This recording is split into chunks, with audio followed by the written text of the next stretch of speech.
জয় গুরু। আজকের আমরা এই ভিডিওতে শ্রী শ্রী ঠাকুরেরই একটি ঘটনা শুনব। ঘটনাটা হচ্ছিল এইরকম যে এর নামকরণ যদি করা হয়, নামকরণ মানে যে ঘটনাটাকে বিষয় সংক্ষেপে যদি আমরা বলি তাহলে হবে শ্রী শ্রী ঠাকুরের দেহে পদাঘাত, অর্থাৎ পায়ের আঘাত।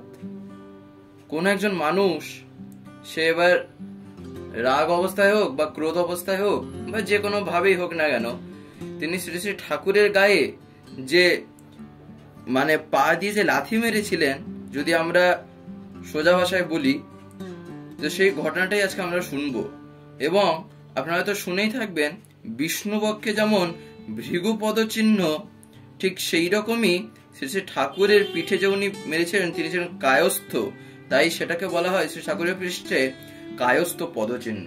তো আসুন ঘটনাটা আমরা শুনি।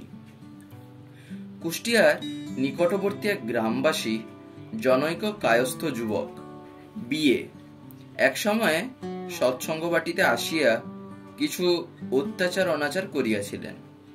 তো শ্রী শ্রী ঠাকুরের আদেশে তাহাকে কোনো প্রকার কিন্তু শাসন করা হয় নাই, তবে ভক্তগণ মনে মনে বিরক্ত হইয়াছিলেন। তো যুবকটি তাহার আভাস বুঝিতে পারিয়া নিদ্রাগত ঠাকুরকে সজোরে 3টি পদাঘাত করলেন। বলিলেন, ঠাকুর, তোমার ভক্তেরা আমার সঙ্গে অসৎ ব্যবহার করে আর তুমি ঘরে শুয়ে ঘুমাও। পদাঘাতে শ্রী শ্রী ঠাকুর অত্যন্ত বেদনা অনুভব করার সত্ত্বেও তাহাকে সাদরে নিকটে বসাইয়া সহাস্যবদনে মিষ্ট কথায় তুষ্ট করিয়াছিলেন।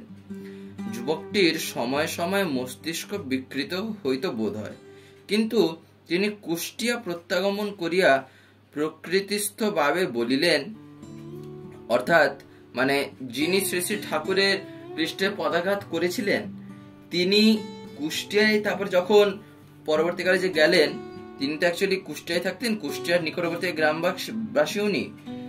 তো তারপর উনি এইসব ঘটনার পরে তিনি যখন কুষ্টিয়াতে প্রত্যাগমন করলেন, তখন তিনি ঘটনাটা নিজেই বলছেন যে ঠাকুরকে তিনি পরীক্ষা করতে অ্যাকচুয়ালি গেছিলেন।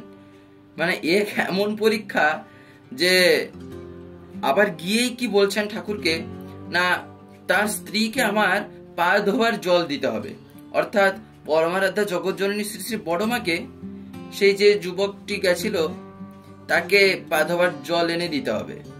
তারপর আবার কি, আবার স্নানান্তে তার যে কাপড়গুলো আছে সে কাপড়গুলো ঠাকুরের স্ত্রীকে স্বয়ং ধুয়ে দিতে হবে। তিনি এইসব মনোভাব নিয়ে গেছিলেন এবং তিনি ঠাকুরকে বললেন, বড়মা কিন্তু সেগুলো করেছিলেন, কারণ তিনি তো সবার ভাব বুঝতে পারেন, ঠাকুর তো জানেন কার মনে কি হচ্ছে না হচ্ছে, তাই তিনি যেটা ভালো বুঝতেন সেইটাই করতেন। এবং বড়মায় তো তার মানে ঠাকুর নিজেই বলতেন যে তোমার ঠাকুর যদি নারী দেহ নিয়ে জন্মাতো তাহলে যা হতো তাই বড় বউ।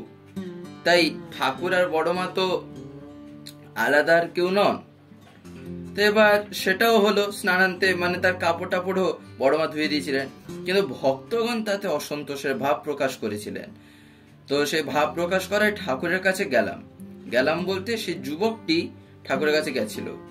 গিয়ে তিনি দেখলেন ঠাকুর মানে ঘুমিয়েছিলেন সেই সময়। সেই ঘুমিয়েছিলেন, সেই অবস্থায় তার পিঠে খুব জোরে 3 খালা লাথি মারলেন। তিনি এইরকম ভাবেই বলছেন যে সেই অবস্থায় তার পিঠে খুব জোরে 3টে লাথি মারলাম। তো তাতে তিনি কিন্তু খুব আঘাত পেয়েছিলেন, মানে শ্রী শ্রী ঠাকুর তাতে কিন্তু অনেক আঘাত পেয়েছিলেন। কিন্তু সেই আঘাত পাওয়া সত্ত্বেও, এত বেদনা সত্ত্বেও ঠাকুর কিন্তু সেই মিষ্ট কথায়, ঠাকুর কিন্তু রেগে যাননি, ঠাকুর সেই মিষ্ট কথায় হেসে সেই যুবকটিকে তুষ্ট করেছিলেন। তারপরে একজন যখন সেই যুবকটিকে মারতে আসছিল, স্বাভাবিক তো যদি আমরা দেখি এরকম কিছু করছে তো ভক্তেরা তো এরকমই দৌড়ে যাবে না, তারা তো একদম রেগে হয়ে গেছে। তো একজন যে মারতে আসছিল, কিন্তু ঠাকুর যে বসেছিলেন ওখানে, ঠাকুরের আদেশে কেউ আর কিন্তু মানে বলতে পারলো না সেই যুবকটাকে, কারণ কি ঠাকুর জানেন এর ভিতরে কিছু আছে। দিয়ে তিনি নিজেই বলছেন, ঠাকুর ধন্য, মানে এইরকম ধৈর্যবান মানে সহজে কোথাও দেখা যায় না। তারপরেই এই লাইনটি উক্তি করা আছে, সেটা হচ্ছিল বিষ্ণু বক্ষে ভৃগু পদচিহ্ন আর শ্রী শ্রী ঠাকুরের পৃষ্ঠে কায়স্থ পদচিহ্ন। ঘটনাটি মানে বেশি একটি দুঃখের সহিত বলা হয়েছে। তাহলে দেখেন, এই যে এইসব যে ঘটনা, এই ঘটনার মাধ্যম দিয়েই আমরা কিন্তু ঠাকুরকে মানে কারোর সামনে তুলে ধরতে পারি। শ্রী ঠাকুর বলছেন একটা জায়গায়, এই কথাগুলো কি আমার যখন আমি নিজে যখন পড়েছিলাম তখন আমার একটা ঠাকুরের বাণী মনে পড়ে যাচ্ছিল। সেটা হচ্ছে ঠাকুর বলছেন, সাধু মানে নোংরা সাজা নয় কো, বরং ত্যাগী প্রেমী। তো এইরকমই হচ্ছেন আমাদের ঠাকুর। একদিন পরম পূজ্যপাদ শ্রী শ্রী আচার্যদেব একটা জায়গায় বলছেন যে আমার ঠাকুর হচ্ছেন হলো কিরকম, ব্যাস শুধু একটা ধুতি একটা গেঞ্জি এইটুকু পরেই তিনি একদম কাঁপিয়ে দিয়েছেন, একটা জাস্ট একটা চৌকিতে বসে এই অবস্থায়। আর আমার ঠাকুর মানে ওই রকম নন যে কোন একটা কথা যে ফুসফুস ফুসফুস করবেন। দেখবেন আচার্যদের একটা যাজন আছে, সেই যাজনটা শুনে থাকবেন যদি, তাহলে তারা হয়তো রিকল করতে পারবেন। তাহলে দেখেন এইখান থেকে বোঝা যাচ্ছে ঠাকুর কিন্তু যে কেউ ছিলেন না। আরো এরকম সব বিভিন্ন ঘটনা আছে আমাদের চ্যানেলে। আরো এরকম বিভিন্ন পরীক্ষার ঘটনা ছাড়া ছিল, যেমন শ্রী শ্রী ঠাকুর প্রথম কবে ধরা পড়েছিলেন সে ঘটনাটা ইন্টারেস্টিং ও বেশ আছে। বা শ্রী ঠাকুরকে সন্দেশ দ্বারা কিভাবে পরীক্ষা করা হয়েছিল, এগুলো সব মানে কিশোরীদা আর আপনার ডক্টর অনন্তনাথ রায় ঠাকুরের যে পার্ষদ, যারা আমরা যারা পার্ষদ বলে জানি, কিশোরী মোহনদা এবং ডক্টর অনন্তনাথ রায়, এরাই এসব মানে প্রথম পরীক্ষা করেছিলেন। আর আরেকটা কথা বলছি, সেটা হচ্ছে হলো আমরা সবাই জানি শ্রী শ্রী ঠাকুরের একটি হোলি বুক আছে যার নাম হলো পুণ্যপুঁথি, বাংলায় যাকে বলি। তো সেই বইটিতে যেসব লিপিবদ্ধ করা আছে, সেই কথাগুলির পিছনে যে মানে ঠাকুর যে সমাধি অবস্থাটা হয়েছিল, প্রথম তো লোকেরা বুঝতে পারেনি না যে ঠাকুরের এটা সমাধি চলছে নাকি আলাদা কিছু। সত্যি কথা বলতে সমাধি কথা তো মাথায় আসেনি, সবাই ভেবেছিল এটা কোনো ব্যারাম ট্যারাম হয়েছে, বা অনেকে তো ভাবতো লোকটা নাটক করছে। কারণ কি সেই অবস্থায় তো ঠাকুরের মানে হার্টবিট বা পালসটা তো কিছু ইয়ে ছিল না, সব তো নিস্তব্ধ হয়ে যেত। সেই অবস্থায় মুখ থেকে অনর্গল কথা বেরোচ্ছে।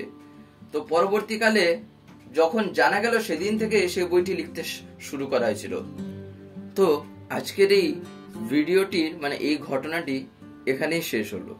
যদি ভিডিওটি ভালো লেগে থাকে তাহলে একটি লাইক করে দেবেন, শেয়ার করে দেবেন, কমেন্ট করে দেবেন, এবং যদি চ্যানেলটিকে সাবস্ক্রাইব করে না থাকেন তাহলে চ্যানেলটিকে সাবস্ক্রাইব করে পাশের বেল আইকন প্রেস করতে একেবারেই ভুলবেন না, আরো এরকম নতুন ভিডিও সবার আগে পাওয়ার জন্য।